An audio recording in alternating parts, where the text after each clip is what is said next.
This is my grandpa's talk show.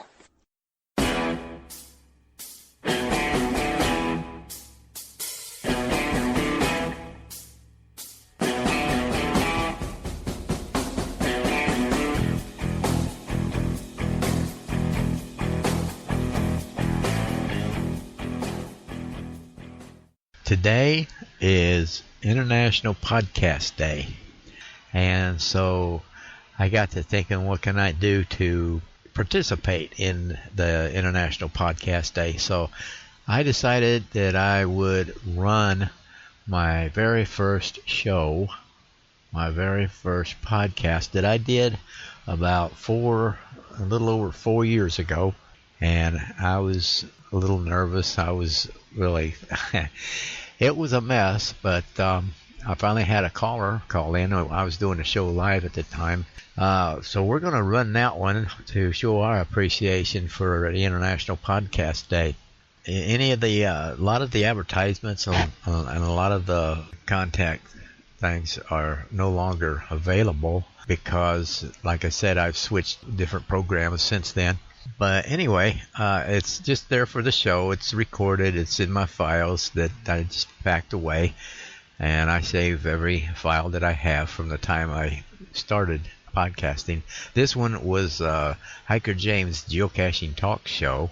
And it's interesting. And then along comes a caller, K&B, from Arizona. And from that day on, he has been my co-host on the show for the next year and 3 months. So I got lucky on that one, and so we're going to go ahead now and turn that loose and let you listen to it and see what you think. All right, here we go.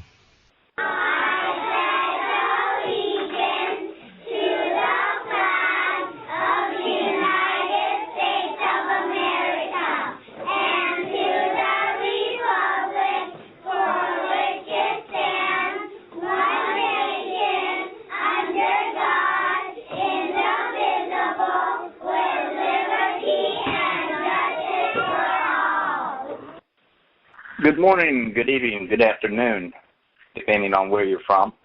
Welcome to Hiker James' Geocaching Talk Show, 736.5 live from Ohio, USA. The time is 3 o'clock p.m. Eastern Standard Time. The temperature 44 degrees. Yay! Nice day out there to be out geocaching. Okay, this is our first official talk show other than my first live test last weekend. Hope we got a big crowd out there listening, and expecting some callers to call in. Today we're just kind of questioning people, kind of getting some ideas, what they would like to hear on this talk show. For today, I just going to open it up with let us know how addicted you are to the game, what's your favorite cache found, how excited were you when you got your first to find, where you're from, your name, just little basic information to get started with here. So, got the phone lines are open if anybody'd like to call in and say hi to us. And you can see that number up there on your screen. It's 646-478-4941. I want to bring up a little advertisement here, and we're going to talk about a website called cacheface.com. That's spelled CACHEFACE.com. And it's where all the geocachers are hanging out at. We've got over 1,000. There's over 1,000 members on this page, and it's free. All you have to do is sign in, log in, and it's real easy to maneuver around. It's almost identical to Facebook, except it's a hangout for the geocachers. It's worldwide, and we just like to invite you to stop by and check it out, sign in, sign up, give us a visit. That's catchface.com. Okay. See. What else news? It could be news. What is geocaching? Anybody listening out there doesn't know what geocaching is. It's a real world outdoor treasure hunting game using GPS-enabled devices. Participants navigate to a specific set of GPS coordinates and then attempt to find a geocache or container hidden at that location. There's over a couple million people out there right now that's active in geocaching, and there's over 2 million geocaches hidden around the world. And it's a real simple game. It's a lot of fun for the outdoors. Your family, your friends, any age can participate in this. You just go up on the website, www.geocaching.com. And there, too, there's a choice of whether you want to do a free sign-up or if you want to do a premium membership. I think the premium membership now is like $30 a year, which is not a bad price to pay for this much fun. And you go up there and check that out, see what you think of that. And I see there's a lot of kids and teenagers out there today. That kind of helps get them away from the computer and their games and stuff that a lot of them sit inside their home over the weekend and bored, nothing to do. They might have a few friends, but they want to find some kind of adventure or something to do outdoors. That keeps them from getting in trouble. So it's a good place to check it out and see what you think of it.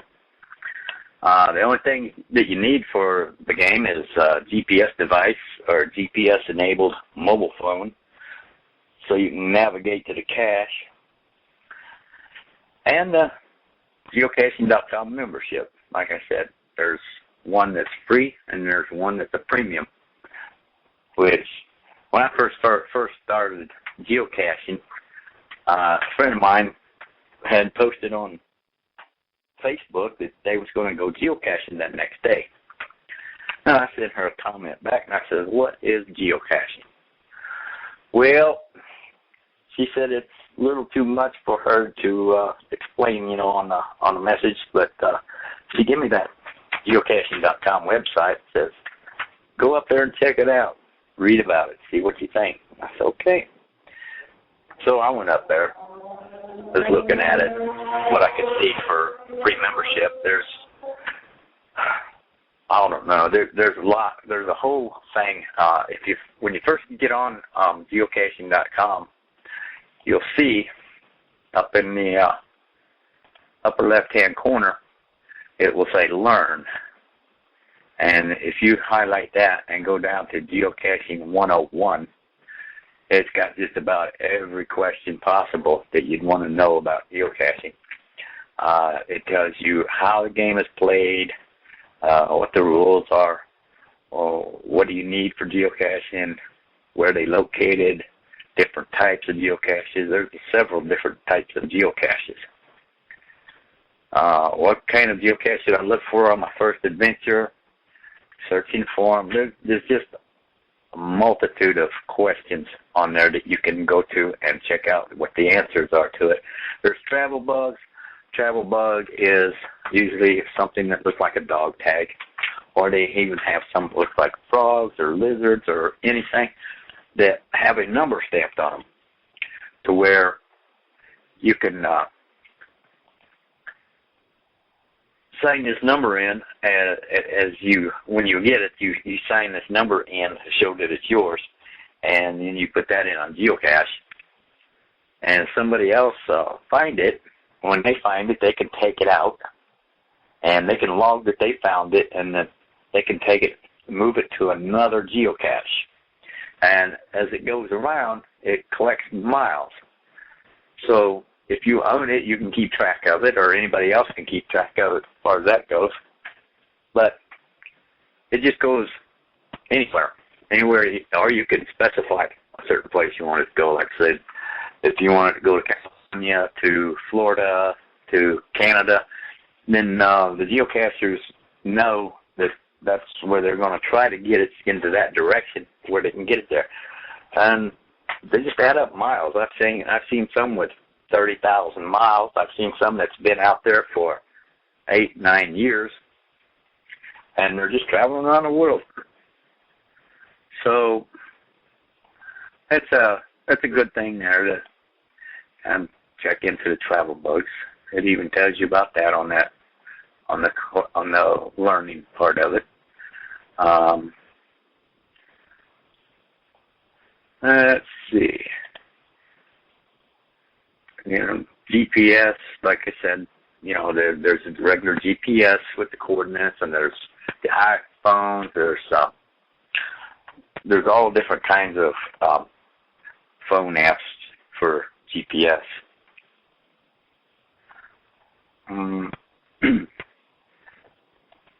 The word geocaching comes from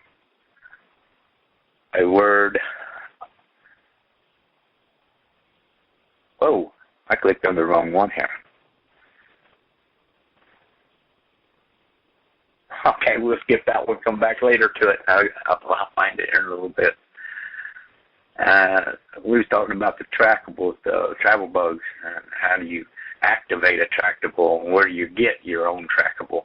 Well, trackables can be purchased from Shop Geocaching. If you live outside of the U.S., you can purchase a trackable from one of our distributors. There's websites, CacheAdvance.com. They sell trackables.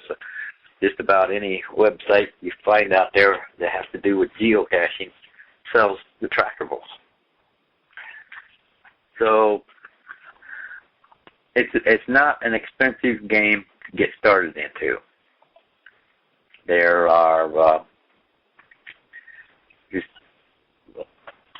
thousands. I mean, in the town that I live in, there's probably, I would say, I know there's over 100 geocaches in this town. I'm going to guess it's probably 150 plus. We've got bike trails in this town.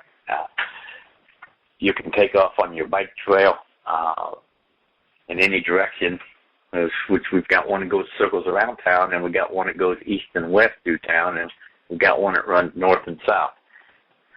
So you can, on a good, nice warm day, you can ride your bike down these bike trails, and I'd say within 5 hours you could have 65 travel bugs real easy. And that is a lot, 5 hours of riding. It's not all riding. It's, stopping and finding it and going on to the next one. But, the rules say that they have to be hidden no closer than 528 feet. So you take 528 feet, that's a tenth of a mile. So you take that and figure how many geocaches are in a mile. How long does it take you to ride a bike a mile? And then figure, say 10 minutes to each stop trying to find the cache. So you're going to really, really rack up some numbers there. And so anyway, this is kind of like what I was wanting to do, was bring up some conversations to what kind of topics would people like to talk about of geocaching.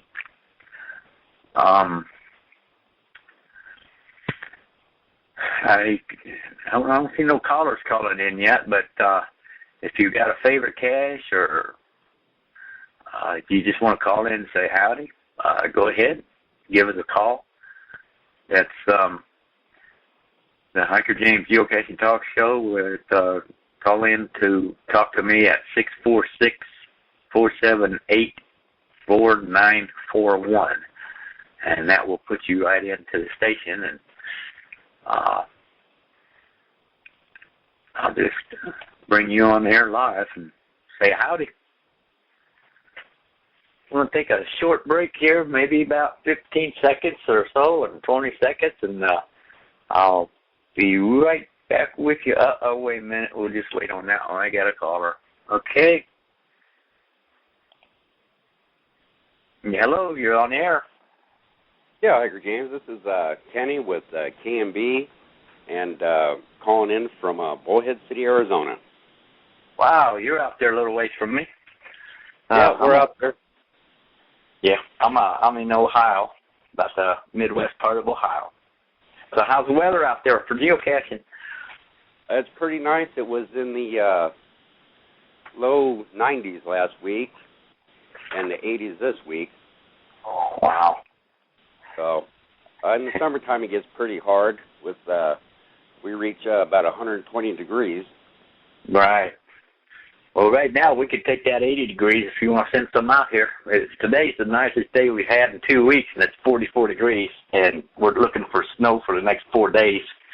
Talking about 5 more inches. That's got to be hard to geocache in.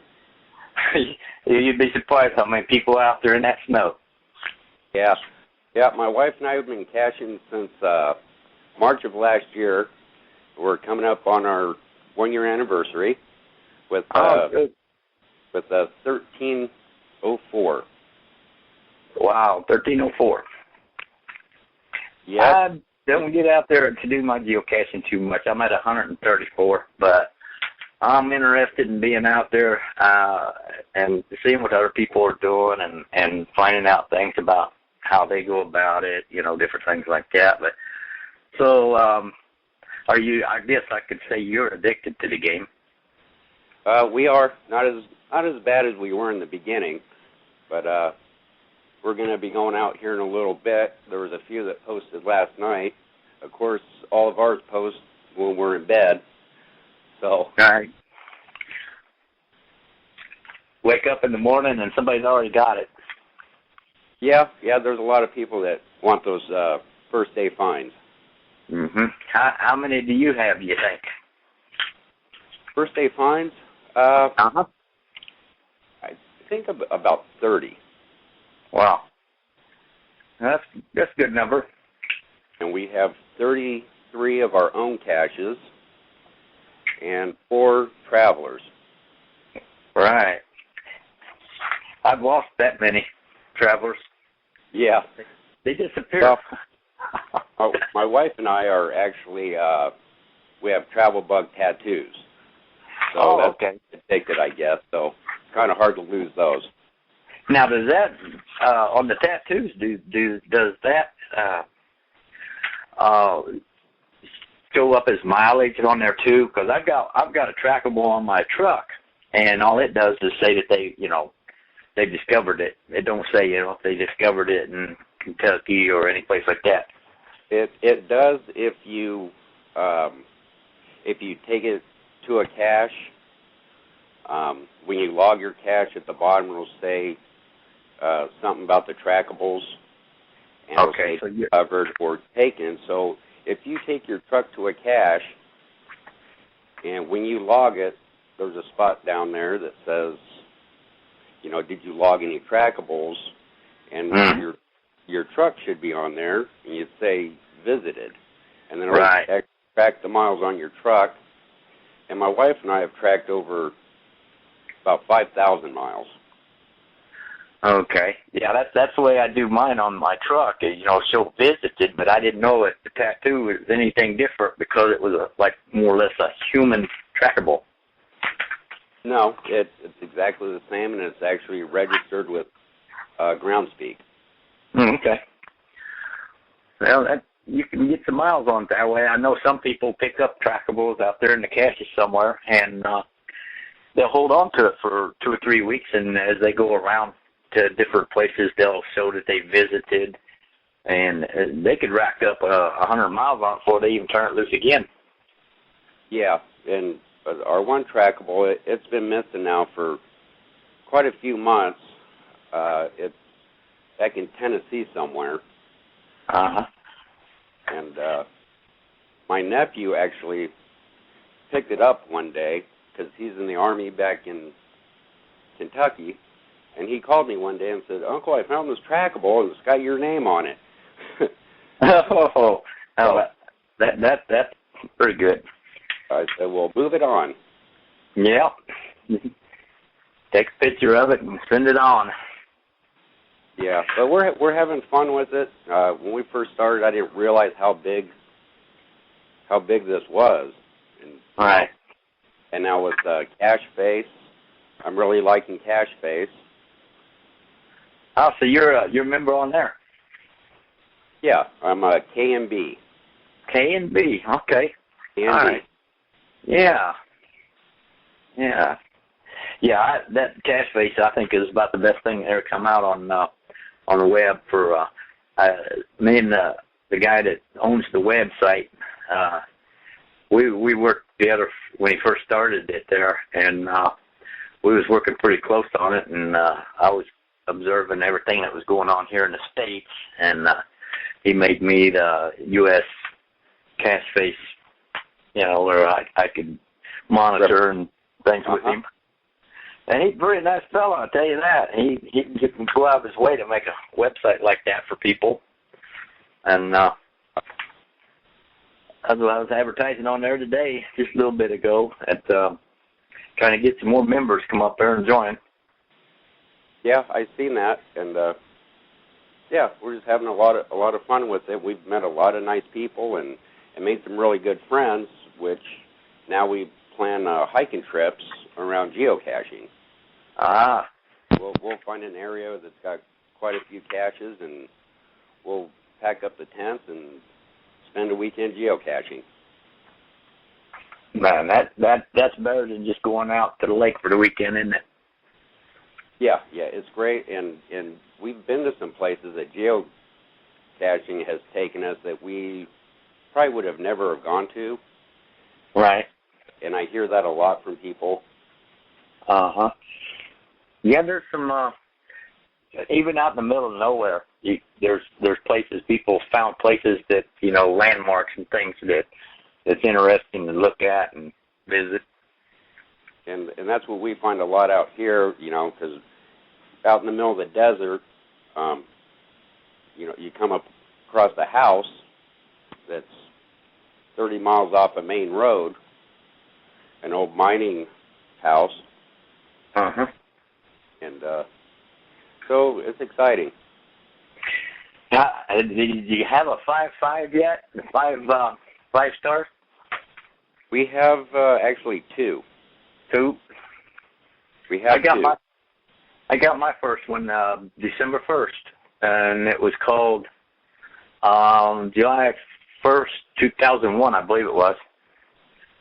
Southern Indiana, down by the river, and it was up in the banks. I mean, it was a 3-stage cache, and the first one was like 50 foot up, and the second one was like 100 foot up, and then the third one was like 50 feet down. I mean, it was a 5-hour trip. I mean, it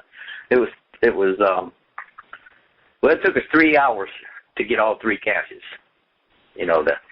And we was real happy with that. There's 3 of us went down there, and we was gone like about 8 hours for that whole day, and we had a good time. That was with our first 5.5. It was called Kevin's Cave, where you actually had to climb down to a cave. There was 3 different levels. Where someone had put in ladders on these different levels. And we missed it the first weekend. Our GPS was off about 40 feet to find the opening to the cave, and we went back the next weekend, and we finally found it, and that trip was about 6 hours. Yeah. And it was pretty rugged desert terrain. Right. Yeah, I didn't know. This was like 170 miles from where I live at. And I wasn't too sure, I was hoping that we'd find it all and I wouldn't have to go back. And sure enough, but I mean, between the 3 of us helping each other up and down that cliff. Well, but the fella that put the cache out there, I guess he ran into a problem with the park, and they told him he had to archive it because all these comments and stuff, people was over bragging about it, how steep it was. They had to use ropes and climbing gear and all of that, and there's places there that you'd need it, but there's other places you could get up to, without it. So I didn't see any problem with it there, and he went ahead and archived it, but he left it there for about 2 months. So it's because people plan on going to a place like that, like you plan to go somewhere next month and you save up for it and everything, and then all of a sudden it's archived. Yeah, that's bad sometimes. Right. So that's what he did. He left it up, but said that he was going to give it a couple months before he actually went and took it out of there. And then he invited people that if they still hadn't had a chance to do it, he told them when he was going to be there, and they could go with him to the 3 stages, so they could, sign the logbook. Yeah, that sounds like a lot of fun. And is this going to be a Saturday regular show? Or I believe it's going to be a Saturday. I think is a good time. I don't know. I'd like to get some kind of feedback on it, but here I'm in Ohio, and what are you in Mountain Time? Yes. Okay, so you're looking at Western Time. Let's see, it's 3 here, 2 o'clock out west. 1 o'clock. 1 o'clock out west. Over in the UK, noon right now. Noon, yeah. And over in the UK, it's like 8 o'clock at night. So it's actually it's good time to be spread all the way across where people can actually be there to listen to it. Okay. Well, James, I'm gonna let you go, and maybe we can get some other people in here to chat and get some feedback, and I'll try and give you another call in next Saturday. All right, we'll be here, and appreciate you calling in, and I'll see you again up there on catchphrase.com. Yes, you will. You have a good day. You too. Thanks. Goodbye. Bye-bye.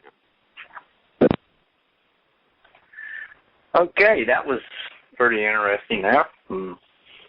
And we're just about out of time. We got 4 minutes left. And, what are we going to do now? That last 4 minutes is going to seem like an hour. I see some people on chat there. Haven't seen anybody chatting, but if you're on chat, pick up your phone, give me a call. Talk to me for a couple minutes there. Let me know where you're at. Let me know where you're from or what your favorite First to Find is. Give me some ideas what you'd like to talk about on the talk show, or what you'd like to listen to on the talk show. You don't necessarily have to call in, and you can always go up and see it as an archive later if you missed it today. You would just have to go to it's just blogtalkradio.com, and go to the search and search Hiker James, HIKERJAMZ. I spelled it a little different to be unique, but everybody that's out there listening that hasn't called in or hasn't chatted today, if you want to drop me an email and say hi, tell me what you thought of it, just send that email to Hiker James, HIKERJAMZ @hotmail.com. We'll be glad to get back with you through an email, and we'll hope we see some of you out there next weekend. We'll have another show, and look for the topic on the next show, probably tomorrow, sometime by tomorrow afternoon. I should have that up, what our next one's going to be. So I'm going to sign out of here, and it's been a pleasure being on the air and talking live.